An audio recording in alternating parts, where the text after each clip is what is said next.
Today we're going to do Chapter 5 review.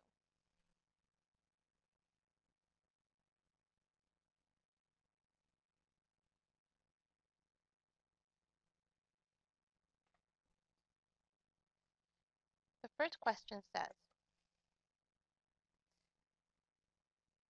suppose that f and g are continuous functions and that we know that the integral from 2 to 6 of g of x is equals to 5, the integral of 2 to 6 of h of x equals to negative 1, and the integral from 5 to 6 of h of x is equal to 3. So which of the following must be true? For number 1, even though the integral of g of h of g divided by 5 divided by negative 1 is negative 5, this is not necessarily true because we can't undo a quotient rule at this point.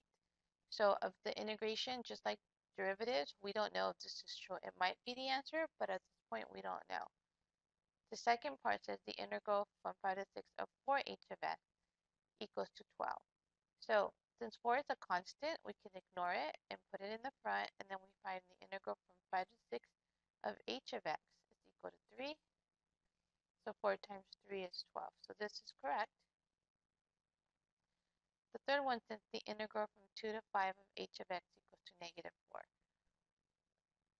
Well, I know that the integral from 5 to 6 is 3, and the integral from 2 to 6 is negative 1.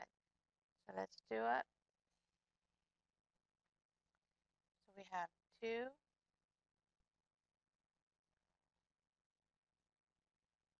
5, and 6.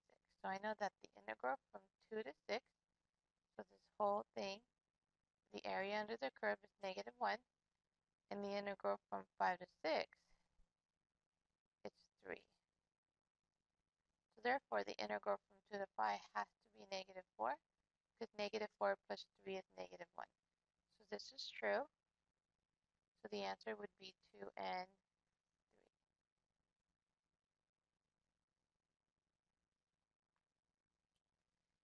3. Number 2 says, the function f is continuous on the closed interval from 1 to 7 and has values that are given in the table below. Using 3 subintervals with the trapezoid approximation, what is the trapezoid approximation of the integral 1 to 7? So what we're going to do, the easiest way to do this is to sketch yourself a graph just to give you guys a visual of what it looks like. So we're going to sketch a graph. We're going to have 1, 4, 6, and 7. So when x is 1, y is 33. So we're just going to put it there. When x is 4, y is 47. When x is 6, y is 48. And when x is 7, y is 21. So we're going to do 4 trapezoids. So trapezoids, right? Here's what the curve looks like.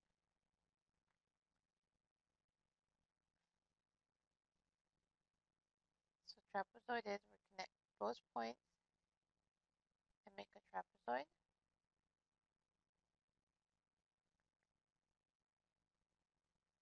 So we have 3 trapezoids, and that's what we wanted. 3 subintervals, so we wanted 3 trapezoids. What you're not going to notice is that each of the trapezoids have different bases. So my bases are not the same. So for the first trapezoid, my base is 3. The second trapezoid, the base is 2.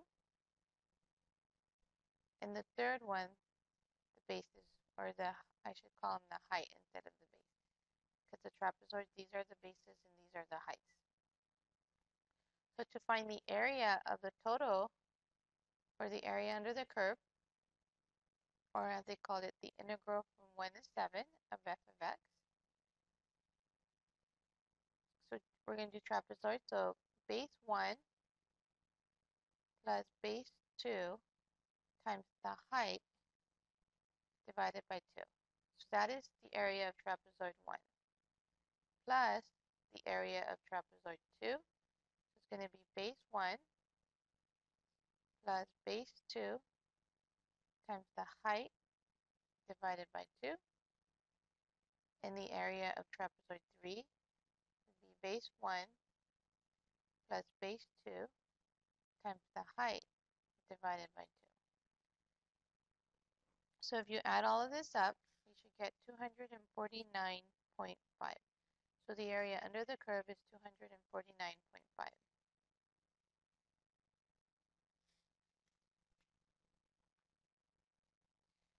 Question number 3 says if x squared minus 3xy plus 2y squared equals 11, then find dy dx. So we're trying to find the derivative.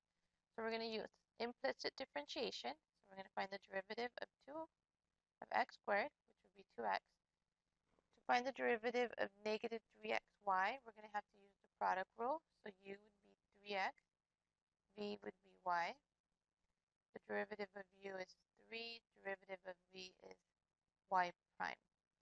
So we have a minus. I'm going to bring that down, put it in parentheses. So it's the derivative of u times v plus the derivative of v times u. Derivative of 2y squared would be 4y times y prime. And the derivative of a constant is 0. Remember that when you're taking implicit differentiation, whenever you take the derivative of y, you're going to have a y prime.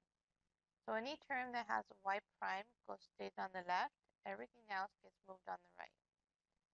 I'm also going to factor out a y prime.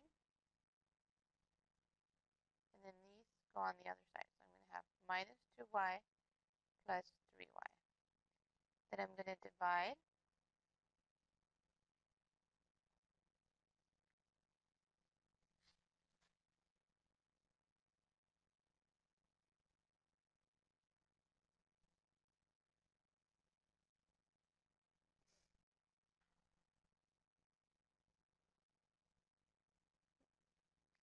One of the things is I forgot to distribute this negative. So this is going to be negative, which means this is negative, so that's negative.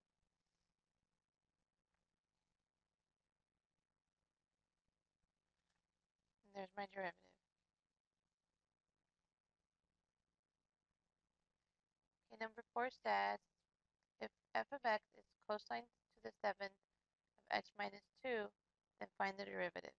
So what we're going to do is we're going to have to use the chain rule. So let me rewrite this so you can see it a little bit better where the 7 is on the outside. So using the chain rule, we're going to put the 7 in the front. So it's going to be 7 cosine of x minus 2 minus 1 times the derivative of the inside. So the derivative of cosine is negative sine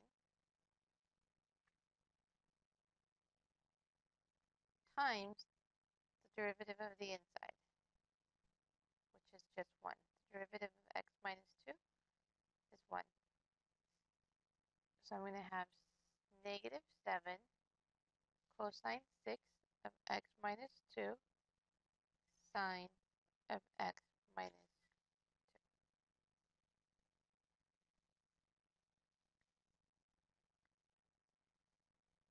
2. Number 5, what is the x-coordinate of the point of inflection of the graph of y equals 1/3 x to the third plus 4x squared minus 15? So to find the point of inflection, we have to take the second derivative and set it equal to 0. So my first derivative is going to be 3. So the 1/3 is a constant, so we can leave it alone. 3x squared plus 8x minus 0. Because the derivative of a constant is 0. Okay, these cancel.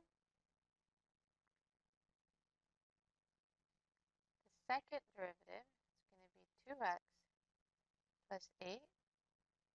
So I'm going to go ahead and set that equal to 0.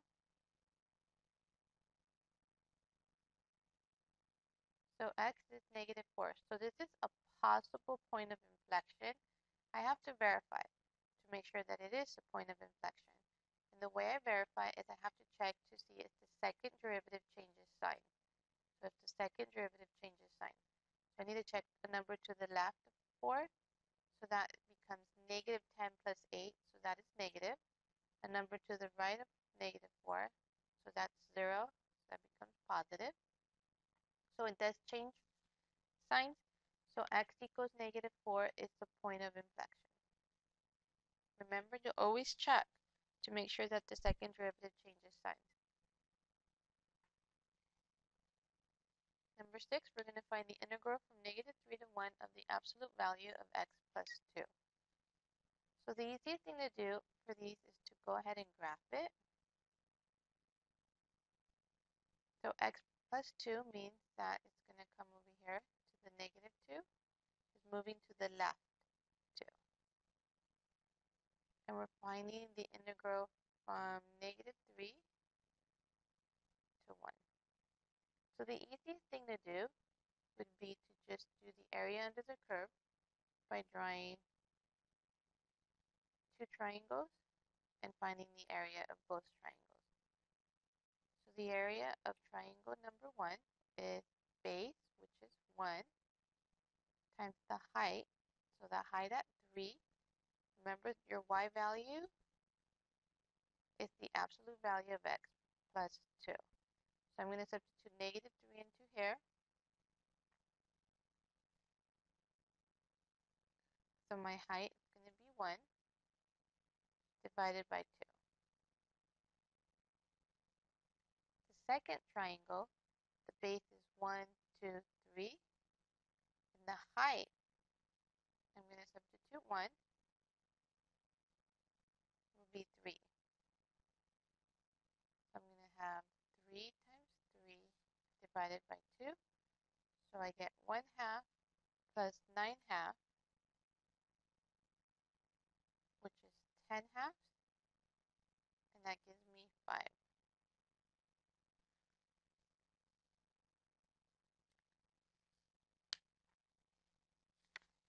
Number 7, a car's velocity is shown on the graph below. What is the total distance traveled by the car from 4 to 10 miles? So from 4 to 10 hours. So total distance is the area above the x-axis. So since there's no area below the x-axis, we're not looking at displacement, we're looking at total distance traveled. So all we have to do is look at the area under the curve. So I'm going to separate this into two rectangles. The first one has a base of 2, 4, and a height of, remember, look at your y-axis, 30. So my first rectangle is going to be 30 times 4, which is 120. The second rectangle has a base of 2 and a height of 90. So I'm going to have 2 times 90, which is 180. So my total area is 300. So my units would be 300 kilometers, just by looking at my units.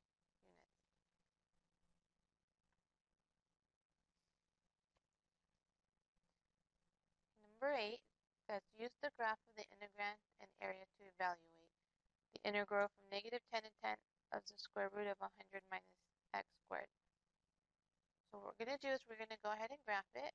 This is a semicircle centered at 0 with radius 10.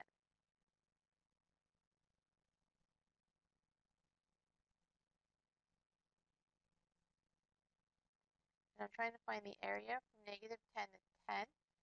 So I know that the area of a circle is pi r squared, but since we're only looking for half of it, we need to divide by 2, and my radius is 10. So I'm going to have 10 squared pi divided by 2, or 100 pi divided by 2. So the area is 50